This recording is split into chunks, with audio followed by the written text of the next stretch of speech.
ಭೀಮಾ ನದಿ ಮಹಾರಾಷ್ಟ್ರದ ನೀರು ಬರ್ತಾ ಇದೆ. ಆ ನೀರು ಅಷ್ಟೊಂದು ಕುಡಿಯೋಕ್ಕೆ ಯೋಗ್ಯ ಇಲ್ಲ ಅಂತಲೂ ಕೂಡ ಹೇಳ್ತಾ ಇದ್ದಾರೆ. ಬೆಣ್ಣೆತೊರೆ ನೀರು ಅದು ಸ್ವಲ್ಪ ಕುಡಿಯೋಕ್ಕೆ ಯೋಗ್ಯ ಇದೆ ಅಂತ ಹೇಳಿದ್ದಾರೆ. ಬಟ್ ಯಾವ ನೀರೇ ಬಂದರೂ ಕೂಡ ಅದನ್ನು ಟ್ರೀಟ್ ಮಾಡಿ ಕೊಡಬೇಕು ಅಂತ ಹೇಳಿದ್ದೀವಿ. ಆ ವಾಟರ್ ಟ್ರೀಟ್ಮೆಂಟ್ ಪ್ಲ್ಯಾಂಟ್ ಕೂಡ ಈಗೇನು ಕಾಮಗಾರಿ ನಡೀತಿದೆ ಅದ್ರ ಸೇರಿದೆ, ಅದು ಕೂಡ ಆಗುತ್ತೆ. ಏನು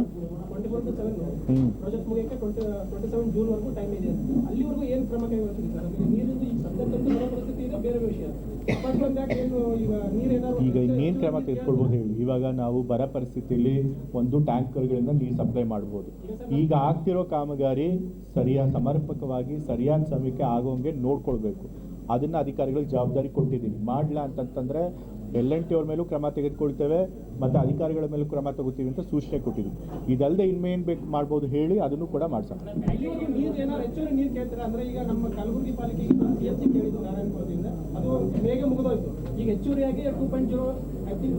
ಈಗ ನಾನು ಹೇಳಿದ್ನಲ್ಲ 1850 ಕೋಟಿದು ನಾರಾಯಣಪುರದಿಂದ ಎಲ್ಲಿಗೆ ಯಾವ ರಿಸರ್ವರ್ ಸರಡಗಿ ಬ್ಯಾರೇಜ್ಗೆ ಕುಡಿಯೋ ನೀರು 1 TMCನ ಪೈಪ್ಲೈನ್ ಮುಖಾಂತರ ಸರ್ ನಾವು ತರ್ತೀವಿ. ಅದು ಸೊ ಅಲ್ಲಿಗೆ ಬ್ಯಾರೇಜಿಗೆ ಪೈಪ್ಲೈನ್ ಮುಖಾಂತರ ನೀರು ತರ್ತಾ ಇದ್ದಾರೆ. ಅದು ಬಂದರೆ ನಿಮಗೆ ಕುಡಿಯೋ ನೀರಿನ ಸಮಸ್ಯೆ ಹೆಚ್ಚು ನೀರಿಗೆ ಸಾಧ್ಯ. Okay, thank you. ಪ್ಲೀಸ್, ನಾನು ಇನ್ನೂ ಇನ್ಸ್ಪೆಕ್ಷನ್ಗೆ ಹೋಗ್ಬೇಕಿದೆ. ಮತ್ತು ಇದು ಪೈಪ್ಲೈನ್ ಹಾಕಿದ್ದೇನಿತ್ತು ಅದು ಹೈಡ್ರೋ ಟೆಸ್ಟ್ ಮಾಡಿದಾಗ ಆ ಪೈಪ್ ಲೈನ್ ಹಾಕಿದ್ದು ಸರಿಯಾಗಿ ಗೊತ್ತಾಗಿಲ್ಲ ಅಂತ ಗೊತ್ತಾಯಿತು. ಸೊ ಹಾಗಾಗಿ ಅದನ್ನು ಬದಲಾಯಿಸಬೇಕಾಯಿತು. ಹಾಗಾಗಿ ಮತ್ತೆ ಅದು ವರ್ಕ್ ಡಿಲೇ ಆಯಿತು. ಸೊ ಇದೆಲ್ಲ ಆಗಿದೆ ಹಿಂದೆ.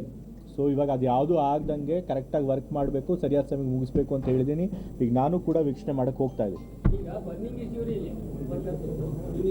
ಹೌದೌದು. ಈಗ ಕಲಬುರಗಿ ಮಹಾನಗರದಲ್ಲಿರುವಂಥ ಜ್ವಲಂತ ಸಮಸ್ಯೆ ಅಂತಂತಂದರೆ ಕುಡಿಯೋ ನೀರಿನ ಸಮಸ್ಯೆ. ಸೊ ಅದನ್ನು ಪರಿಹಾರ ಮಾಡೋದಕ್ಕೆ ನಾವೆಲ್ಲ ಪ್ರಯತ್ನ ಮಾಡ್ತಾ ಇದ್ದೀವಿ. ಈ ಕಾಮಗಾರಿ ಮುಗಿಯುತ್ತೆ. ಅದಲ್ಲದೆ ಇನ್ನೂ 250 ಕೋಟಿಗಳ ಕಾಮಗಾರಿ ಕೂಡ ತಗೊಳ್ತೀವಿ. ಆದಷ್ಟು ಬೇಗ ಮುಂದಿನ ವರ್ಷದೊಳಗೆ ಮುಗಿಸುವಂಥ ಪ್ರಯತ್ನ ಮಾಡೇ ಮಾಡ್ತೀವಿ.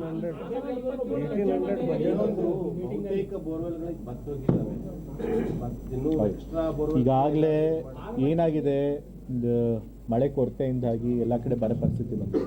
ಕುಡಿಯೋ ನೀರಿನ ಸಮಸ್ಯೆ ಈ ಭಾಗದಲ್ಲೆಲ್ಲ ಇದೆ. ಕಲಬುರಗಿಲಂತೂ ಭಾಳ ಅಷ್ಟಿದೆ. ಇಲ್ಲಿ ಎಷ್ಟೊಂದು ಬೋರ್ವೆಲ್ಗಳನ್ನು ಮಾಡಿದ್ರೂ ಕೂಡ ನೀರು ಬರ್ತಾ ಇಲ್ಲ. ಸೊ ಹಾಗಾಗಿ ನಾನು ಅದ್ರ ಕೂಡ ಚರ್ಚೆ ಮಾಡಿದ್ವಿ.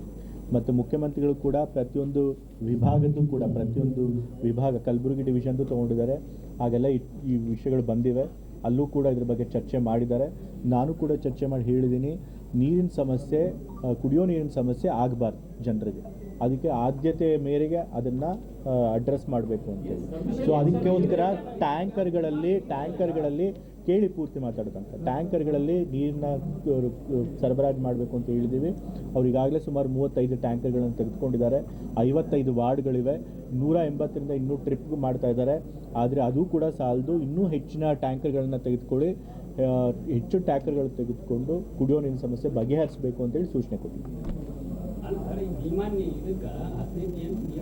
ಈಗ ಕೆಲಸ ಶುರು ಆಗಿದೆ, ಸ್ವಲ್ಪ ನಿಧಾನ ಆಯಿತು. 2020ರಲ್ಲಿ ಕೆಲಸ ಶುರು ಆಗಬೇಕಾಗಿತ್ತು, ಆದರೆ ಕೆಲಸ ಶುರುವಾಗಿದೆ 2022ರಲ್ಲಿ. ಅದಾದಮೇಲೆ ಅವ್ರು ಸ್ವಲ್ಪ ನಿಧಾನ ಮಾಡಿದ್ದಾರೆ. ಅದು ಅವ್ರದ್ದೇ ಹೊಣೆಗಾರಿಕೆ. ಲೇಬರ್ ಫೋರ್ಸ್ ಎಷ್ಟು ಹಾಕೋಬೇಕಾಗಿತ್ತು ಅಷ್ಟು ಹಾಕ್ಕೊಂಡಿಲ್ಲ. ಹಾಗಾಗಿ ಕೆಲಸ ನಿಧಾನವಾಗಿ ನಡೆದಿದೆ. ಬಟ್ ಈ ಸರಿ ಹೇಳಿದ್ದೀವಿ, ಕಟ್ಟುನಿಟ್ಟಾಗಿ ಹೇಳಿದ್ವಿ, ಸ್ಟ್ರಿಕ್ಟಾಗಿ ಹೇಳಿದ್ದೀವಿ. ಕೆಲಸ ಅವ್ರದ್ದೇನು ನಿಗದಿತ ಸಮಯದಲ್ಲಿ ಹೇಳಿದರೆ ಆ ಸಮಯದಲ್ಲಿ ಮುಗಿಸ್ಬೇಕು. ಇಲ್ಲ, ಈಗಾಗಲೇ ನಾನು ಹೇಳಿದಾಗೆ ನಗರದಲ್ಲಿ ಕುಡಿಯೋ ನೀರಿನ ಸಮಸ್ಯೆ ಭಾಳ ಇದೆ. ಕಾಮಗಾರಿ ಹೋದ ವರ್ಷವೇ ಮುಗಿಬೇಕಾಗಿತ್ತು, ಆದರೆ ಅದು ಮುಗ್ದಿಲ್ಲ. ಈಗ ಮುಂದಿನ ಜೂನ್ 2022 ಮುಗಿಸ್ತೀವಿ ಅಂತ ಹೇಳಿದ್ದಾರೆ. ಆ ಕಾಮಗಾರಿ ನಡೆಸ್ತಿರುವಂಥ ಕಂಪ್ನಿಯವರು ಕೂಡ ಇಲ್ಲೇ ಇದ್ದಾರೆ. ನಾನು ಕೂಡ ಅವ್ರಿಗೆ ಸ್ಟ್ರಿಕ್ಟಾಗಿ ಹೇಳಿದ್ದೀನಿ, ಕಟ್ಟುನಿಟ್ಟಾಗಿ ಹೇಳಿದ್ದೀನಿ. ಈಗೇನು ನೀವು ಸಮಯ ಹೇಳಿದ್ದೀವಿ ಆ ಸಮಯದೊಳಗೆ ಮುಗಿಸ್ಲೇಬೇಕು ಅಂತ ಹೇಳಿದ್ದೀನಿ. ಮತ್ತು ಅಧಿಕಾರಿಗಳಿಗೂ ಕೂಡ ಹೇಳಿದ್ದೀನಿ, ಆ ಕೆಲಸ ಸರಿಯಾಗಿ ಆಗೋಂಗೆ ನೀವು ಮಾನಿಟರ್ ಆಗಬೇಕು, ಸರಿಯಾಗಿ ಪ್ರೋಗ್ರೆಸ್ ಆಗೋಂಗೆ ಅಂತ ಹೇಳಿ. ಸೊ 2020 ಮುಗಿಸ್ಕೊಡ್ತಾರೆ. ಇಲ್ಲ ಅಂತ ನಾವು ಏನು ಕ್ರಮ ತಗೋಬೇಕು ತೆಗೆದುಕೊಳ್ತೀವಿ. 4ನೇ ಬಾರಿ ಎಕ್ಸ್ಟೆನ್ಷನ್, 2ನೇ ಬಾರಿ ಅಲ್ಲ, 4ನೇ ಬಾರಿ ಎಕ್ಸ್ಟೆನ್ಷನ್ ಕೊಟ್ಟಿದ್ದೀವಿ, ಆದರೂ ಆಗಿಲ್ಲ. ಬಟ್ ಅದಕ್ಕೆ ಹೇಳಿದ್ದೀವಿ ಅವ್ರಿಗೆ ಕ್ರಮ ತಗೋಬೇಕಾಗುತ್ತೆ ಸರಿಯಾದ ಸಮಯದಲ್ಲಿ ಮಾಡಲ್ಲ ಅಂತಂದರೆ. ಈಗಾಗಲೇ ಫೈನ್ ಕೂಡ ಹಾಕಿದ್ರು ಕೂಡ ಕಾಮಗಾರಿ ಬಹಳ ನಿಧಾನಕ್ಕೆ ನಡೆದಿದೆ. ಸೊ ಮತ್ತೆ ಫೈನ್ ಹಾಕಬೇಕಾಗುತ್ತೆ. ಏನು ಕ್ರಮ ತಗೊಳ್ತೀವಿ, ಏನಾದರೂ ಮಾಡಿ ಸರಿ ನಿಗದಿತ ಸಮಯದಲ್ಲಿ ಮುಗಿಸ್ಬೇಕು ಅಂಥೇಳಿ ಅವ್ರಿಗೆ ಸೂಚನೆ. ಹೌದು, ಅವ್ರು ಕಾಮಗಾರಿ ಮಾಡಬೇಕಾದ್ರೆ ರೋಡ್ ರಸ್ತೆಗಳನ್ನು ಅಗೀತಾರೆ, ಅದನ್ನು ರಿಸ್ಟೋರ್ ಮಾಡೋ ಕೂಡ ಜವಾಬ್ದಾರಿ ಅವ್ರದ್ದೇ ಇದೆ. ಆದರೆ ಜವಾಬ್ದಾರಿ ಇದ್ದರೂ ಕೂಡ ಸರಿಯಾಗಿ ಆಗಿಲ್ಲ ಅಂತ ಎಲ್ಲ ನನ್ನ ಗಮನಕ್ಕೆ ತಂದಿದ್ದಾರೆ. ಅದಕ್ಕೂ ಕೂಡ ನಾನು ಹೇಳಿದ್ದೀನಿ, ರೋಡ್ಸ್ನ ಸರಿಯಾದ ಸಮಯದಲ್ಲಿ ರೆಸ್ಟೋರ್ ಮಾಡಬೇಕು ಅಂತ ಹೇಳಿ. ಪಾಲಿಕೆ ರಿಲೇಟೆಡ್ ಆಗಿ ಯಾವುದೇ ಒಂದು ಸಮಸ್ಯೆ ಬಂತಂದ್ರೆ ಕಂಪ್ಲೇಂಟ್ ಮಾಡಬೇಕಿರ್ಲಿ ಅಂತ ಗೊತ್ತಿಲ್ಲ, ಒಂದು ನಂಬರ್ ಇಲ್ಲ, ಅದನ್ನ ಮಾನಿಟರಿಂಗ್ ಮಾಡ್ತೀರಾ ಅಂತ. ಈಗ ನಿಮ್ಮ ಮೀಡಿಯಾ ಅಡ್ರೆಸ್ ಮಾಡೋಕ್ಕಿಂತ ಮುಂಚೆ ಒಬ್ಬರು ಕೇಳಿದ್ರು, ನಾನು ಕಮಿಷನರ್ಗೆ ಹೇಳಿದ್ದೀನಿ, ಸಾರ್ವಜನಿಕರ ಕಾಲ್ಗಳನ್ನು ಅಟೆಂಡ್ ಮಾಡೋದಕ್ಕೆ ವ್ಯವಸ್ಥೆ ಮಾಡಬೇಕು. ಅವ್ರದ್ದು ಏನೇ ಗ್ರೀವೆನ್ಸಸ್ ಇದ್ದರೂ ಅದನ್ನು ರಿಜಿಸ್ಟರ್ ಮಾಡ್ಕೋಬೇಕು. ರಿಜಿಸ್ಟರ್ ಮಾಡಿಸ್ಕೊಂಡು ಅದನ್ನು ಫಾಲೋ ಅಪ್ ಮಾಡಿ ಅದನ್ನು ಮಾಡಬೇಕು. ನಂಬರ್ಗಳು ಕೊಡಬೇಕು, ನೀವು ಅವ್ರಿಗೆ ಯಾರು ಎಲ್ಲಿಗೆ ಫೋನ್ ಮಾಡಬೇಕು ಅನ್ನೋದು ಕೊಡಬೇಕು. ಅವ್ರಿಗೆ ಕಾರ್ಪೊರೇಷನ್ ಏನೇ ಸಮಸ್ಯೆ ಇದ್ದರೂ ಅದು ಸಾರ್ವಜನಿಕರಿಗೆ ದೂರು ಕೊಡೋದಕ್ಕೆ ಸಾಧ್ಯ ಆಗಬೇಕು. ಆ ರೀತಿ ಒಂದು ವ್ಯವಸ್ಥೆ ಆಗಬೇಕು. ಅದಕ್ಕೊಂದು ಕಾಲ್ ಸೆಂಟರ್ ಮಾಡ್ತಿರೋ ಅಥವಾ ಇಲಾಖೆ ಇಂಜಿನಿಯರ್ಗಳಿಗೆ ಹೇಳ್ತಿರೋ ಅದು ನಿಮ್ಗೆ ಬಿಟ್ಟಿದ್ದು, ಆದರೆ ಅದಾಗಬೇಕು. ಅದನ್ನು ನಂಬರ್ಗಳು ಕೊಡಿ, ಎಲ್ಲರಿಗೂ ಕೂಡ ಅದನ್ನು ಪೇಪರಲ್ಲಿ ಹಾಕಿಸಿ.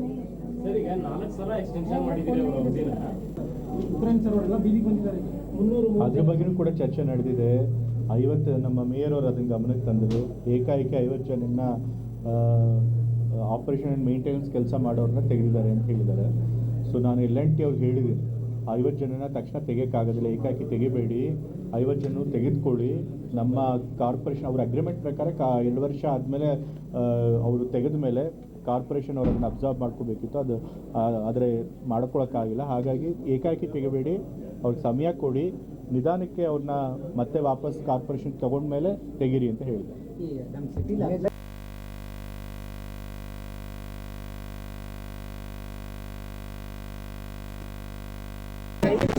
ಮನೆಗಳು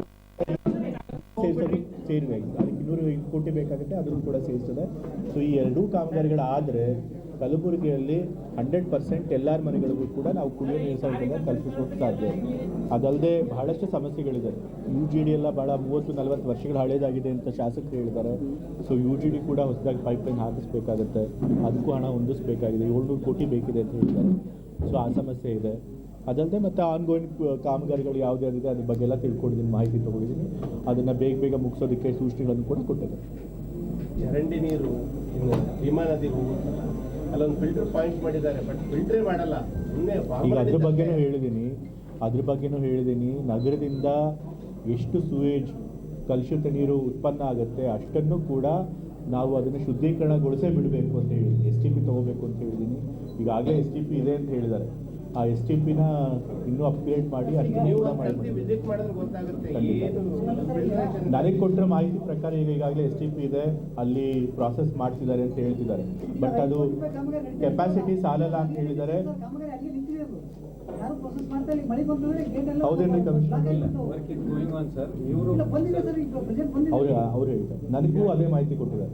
ಅದೇ ಈಗಾಗಲೇ ತಮಗೆ ಗಮನಕ್ಕೆ ತಂದಿದ್ದೀವಿ ಸರ್. ಕೆಪಾಸಿಟಿ ನಮ್ಮದು ಆವಾಗ ಓವರ್ಫ್ಲೋ ಆಗಿ ಟ್ರೀಟ್ ಮಾಡಲಾರ್ದೆ ಕಳಿಸ್ಬೇಕಾಗುತ್ತೆ. ಕೆಪಾಸಿಟಿ ಹೆಚ್ಚು ಮಾಡಿ ಈಗ